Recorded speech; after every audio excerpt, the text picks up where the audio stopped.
Seorang kepala desa di Kabupaten Lampung Timur, Lampung meninggal akibat diserang kawanan gajah.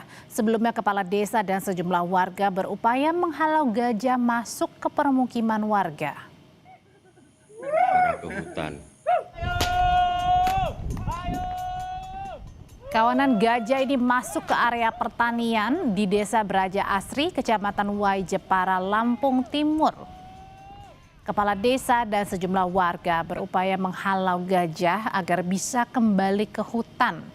Sebab sejumlah gajah berupaya mencari makan dari hasil panen sawah para petani. Namun kawanan gajah justru menyerang kepala desa Braja, Darusman. Nyawa Darusman tak tertolong meski telah dibawa ke rumah sakit.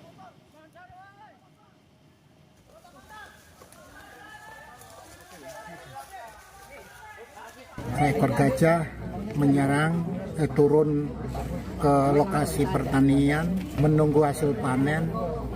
Tetapi kan yang namanya gajah liar seperti itu masyarakat tidak bisa menghalau sepenuhnya.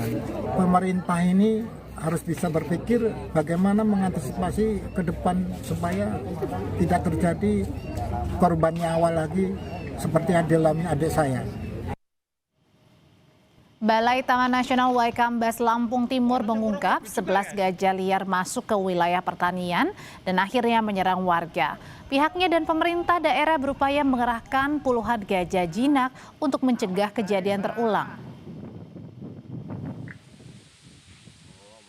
Posisi gajah. Saya mengimbau masyarakat untuk bersama-sama dengan petugas dari Taman Nasional Waikambas untuk bersama-sama kita melakukan blokade ya. Jangan sampai gajah keluar ke peladangan dari pemerintah daerah. Itu sudah sama-sama menyikapi hal ini dengan berbagai program, terutama untuk perbaikan tanggul. Kita beranjak ke berita kriminal, saudara. Influencer atau pemengaruh sekaligus